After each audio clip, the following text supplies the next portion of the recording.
Hey, well, hello, good morning, and welcome to Tottenham Hotspur USA. I am DJ Paul, and sounds like my mic is reverbing. Let me take that off. Yes, there goes my mic. I don't have no earpiece in, so I cannot hear myself. So I think this is an actual bad start. But we have a bad start already to the window, or a bad ending to the window. So what's new?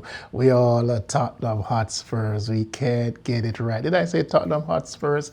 Yes, we're going to pluralize that and call ourselves the Spurs. And today we are not spurring at all. I think the window has come and the window is going to go, and we have not made an impact to the team in a positive way in the market. Getting the Souza in, and that was easy. I like the Souza. I kind of like the Souza sort of pin him to the Brazilian or to the Portugal with the name. But I understand eventually it's going to be just Souza if that's what he wants to be called. But I like the Souza, and so getting Conor Gallagher actually in. We are seeing the benefits of having Conor Gallagher in the window. By the way, I'm DJ Paul, and I'm just taking a quick review, Spurs in review, of the entire window. And so I don't want to relitigate the whole Frank thing, the whole Daniel Levy thing. That's not going to serve anyone. Just in my opinion, I just think overall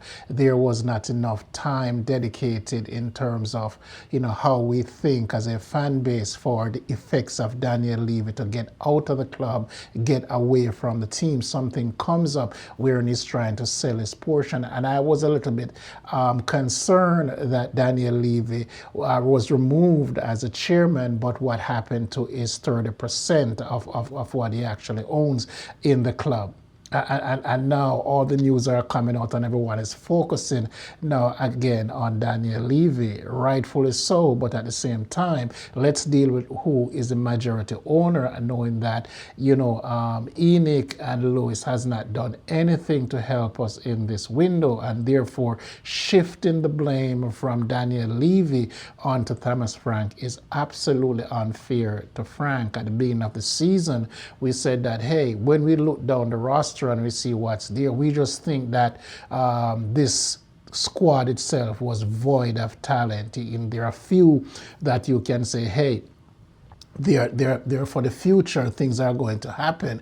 But more than 50% of the team, man, was up to no good. Vicario hasn't improved in terms of his overall, taking command of as a keeper. I think we should actually go out and try to see if we can get Bono. I like Bono, very good goalkeeper. That me just throwing that out there for the summer.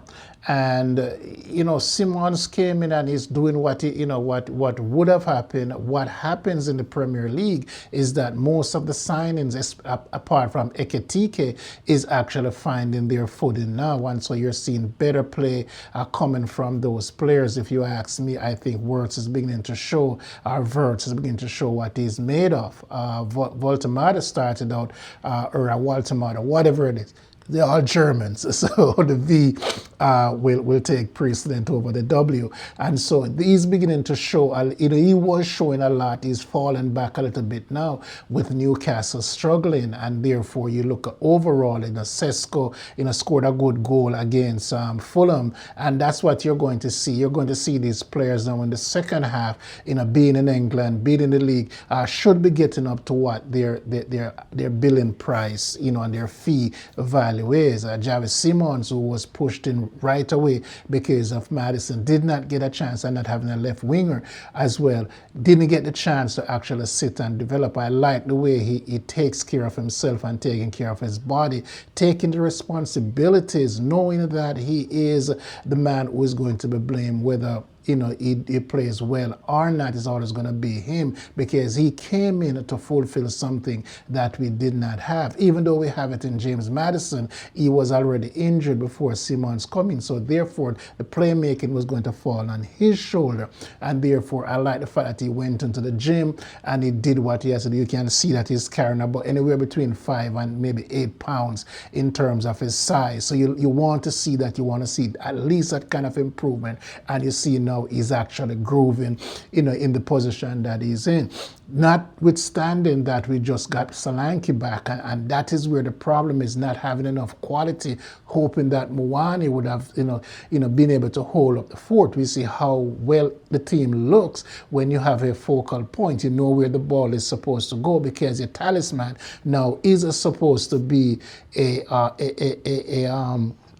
Solanke. And then you see the direction of the ball, you see the play, the intent of the players heading there. Regardless of what's happening in bits and pieces, it's because we don't have the talent overall on the pitch, or we have injuries, to couple with that.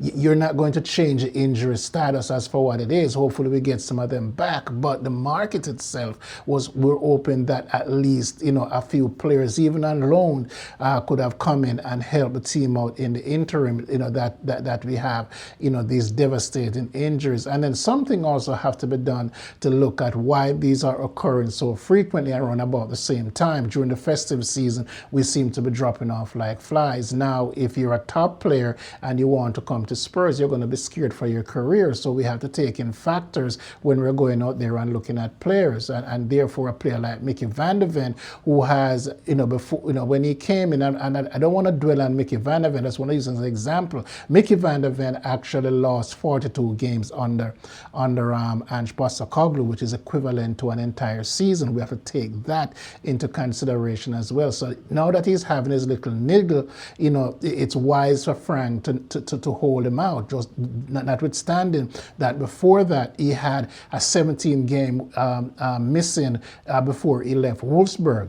For a player who is only 24, it's going to be 25 in April. He has missed upwards of, in this case now, almost 90 games due to injury between the age of 19 and 24, 25. So we have to take that into consideration when we are talking about Van der Ven being a world-class player. He's playing well because he's healthy, but is he going to stay healthy to fulfill his promise? And so for those who are talking about, hey, just sell him to Real Madrid, Van der Ven owes Spurs some playing time, and he's signed until to 2030. So I'm not concerned about Real Madrid knocking around. It's whether or not he's going to allow Spurs to sign him and make sure that we protect him as an asset. That means if he goes, then we benefit from improving him. If that's not going to be the case and he wants to go, then I'll say sell him in the summer. I have no sentiments towards player. I want to make sure that we have good players, but at the same time, those good players need to want to be here. And I know we gave Ramiro a whole lot of flack, but you can see Ramiro is showing all the intents as a captain that he wants to be a Spurs. If the first time you're going to be healthy in 3 years and you're going to get your head turned because you're playing well, then by all means I'll say go. That is where I'm different from a lot of fans. We see the same thing with Vuskovic. We bring a young player in and the young player is doing what he's supposed to be out on loan. I do believe that it was a right thing for them to do to send him out on loan to make sure that he learns and he gets playing time, because playing time was important, because when they dissect how he was going to be when he comes up with everyone, if he was here with everyone being fit, he would have been way down the line. You'd have to have terrible performances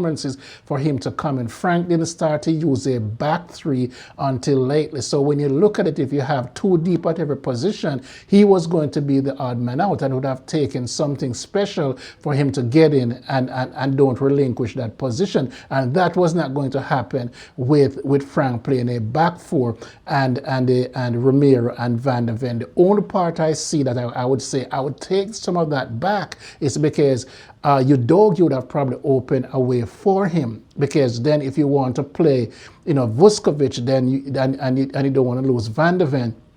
Then with your Udogie injured, you could actually move back Spence to the right with Porro. I'm talking hindsight here. You could have moved Spence to the right and then push Van der Ven, who can play as a left-sided fullback, because he does that with the Netherlands. You could actually do that, and then you'd have Vuskovic in there with Ramiro. Or in a case like this where Frank had gone now to the back three, you could have pushed Udogie forward, and then you drop Vuskovic and with a central or on the right side. I think it would fit the right side, and let the senior player in Romero play as a central defender. Even though I wanted Romero to do that under Conte, but looking at Romero function as a central defender, I would think that of the back three, then Romero should be on the right because he's overly aggressive, and then you'd have more height with Vuskovic in the middle. That's a scenario that I would have seen for him, that he would have taken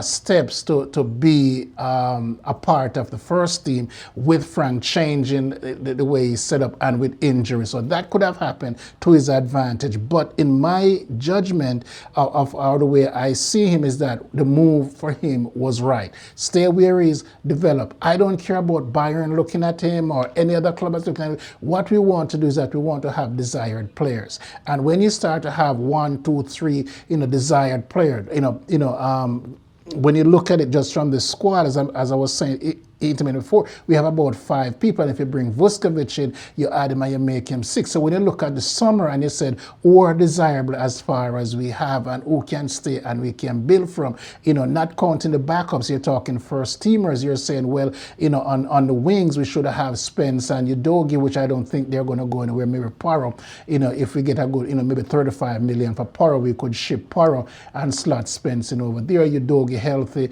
then we have cover for him with the Sousa. But as far as we're concerned right now, we're lacking a whole lot whether or not we're going to hold on to Palhinha in the midfield and then Gallagher. So as you look at it, the back line itself would be okay with maybe another signing, because Ben Davies is going to go, so we can either sign another left footer or doesn't matter, just sign a centre back who is good enough. We're talking about playmakers, and if we can go out there and get someone like a Copen Minor, a left-sided midfielder with Palhinha, his strong side would be off the left, and Conor Gallagher, can switch in between. We're going to have pretty much 1 game a week, so that will make the team even stronger. Madison coming back, with Javi, being there. That's our overall view of what we're looking at for the summer. And we're saying that with less game, we're supposed to be much better than what we are now, because I think we'll have a base from which we can play. Mouani have no business being here after this summer with an improving Odebeer,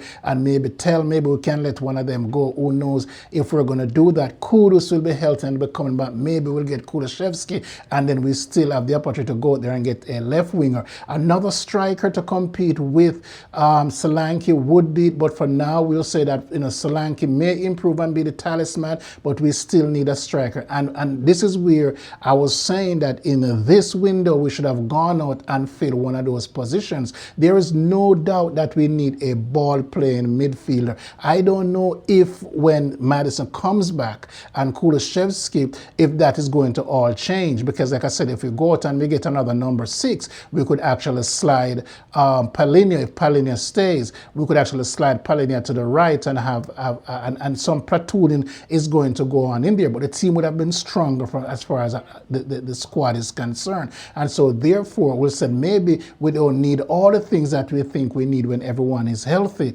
And maybe it is going to come down to one center back, maybe another full back, a winger definitely. If Odebeer doesn't, its trajectory drops, maybe it's too much for the both of them to be sharing that. So you give him that. Bissouma and Bentancur are supposed to be Adios and Richarlison, Ben Davies. So there are players that are going out that we don't have to worry about. It is inevitable that they're going to go. And so when you look at the window coming up, we don't have to go out there and go try to find players, for $60 and $70 million.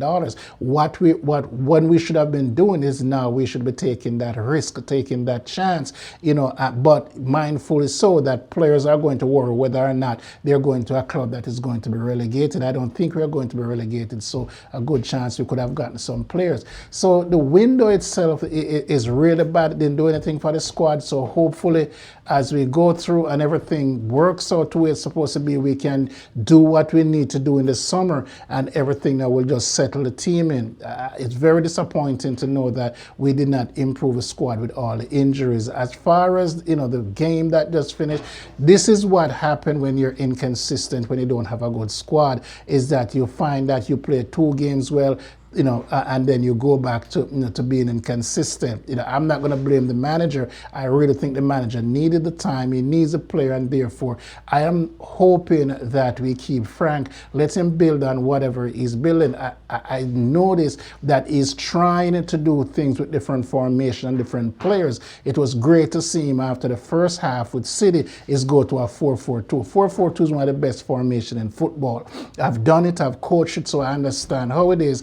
And therefore, when you want to stop the ball and take a hold of your midfield, then you go to a 4-4-2. Keep your man in front, and you saw him doing that. That tells me that Frank is thinking maybe the saying that is doing much better or doing more with less. It might be a thing. I don't want to make it a thing. I want to give him credit for seeing what he needs to do, making those tactical changes coming out of the dressing room, and the team is responding. And therefore, for me, I will give Frank all the credit. Listen, I am not one who is sentimental to players or managers. I'm just saying that if a player needs to go for whatever reason or whatever it is, the badge comes first. That crest comes first. And therefore, if you don't want to be here, you go. But at the same time, I'm not going to say keep changing manager without seeing exactly what the manager is bringing. And you can see that Frank is trying, he's settling down. You can firing the manager is not going to be the answer, because what will happen is that you're going to have players that are old over that he may have brought in just the way Anja brought in his player that doesn't fit his system. There are players who are of less quality. And one other thing before I say this, when it comes to the academy, listen, if the players are not projected to come into the first team a year and a half, let them go. Sell them, do whatever it is. Use the money to go out there and get players. The thing that we cannot continue to do, though, we cannot continue to buy 19 and 20-year-olds and put them on top of the academy players. We need to make up our minds if we're going to use the academy. Find one or two players that would definitely are keepers and sell the rest. Move the rest on, because you're stunting the careers of them. And then what has happened is that you're bringing these 19-year-olds in who are not proven, or they don't come from good academies, and therefore you're bringing them into a first team and you're asking them to come and produce. It is not going to work. We're seeing the same thing with Oda Bear. We're seeing the same thing with Tell, and also Sar, not Archie Gray so much. Archie Gray comes out of an academy. So right now, when you really look at it, is that we're not going about this thing the right way. So the entire backroom structure needs to change. I don't know what it's going to take for them to start thinking football and start making football decisions. But in this time, I don't think they're doing that much. I'm going to let it stop right here. I want to keep it short. I try to keep it short. But there's so much to say, but this window for me is a bust. There's nothing else to say about it. It's a disappointment that we did not try to get players in, even if we have to offset the injuries that we have. And hopefully, with where we are now, playing in only 2 competitions, that we'll have enough space to give these players enough rest, and therefore we can go full tilt at both competitions that we're in. I think we're going to go to the next round in the Champions League. It doesn't matter who we get. I'm not sure about it after that, but hope we can go as far as we can go, and that will be more money as you make it through the round. So hopefully this is it, and we start to just settle in and get behind the team. And as always, I'm DJ Paul, and come on, you Spurs. I love to say it to you, be good, walk good. Until next time, it's just another day in the life of a Spurs fan. Peace, and I'm out of here.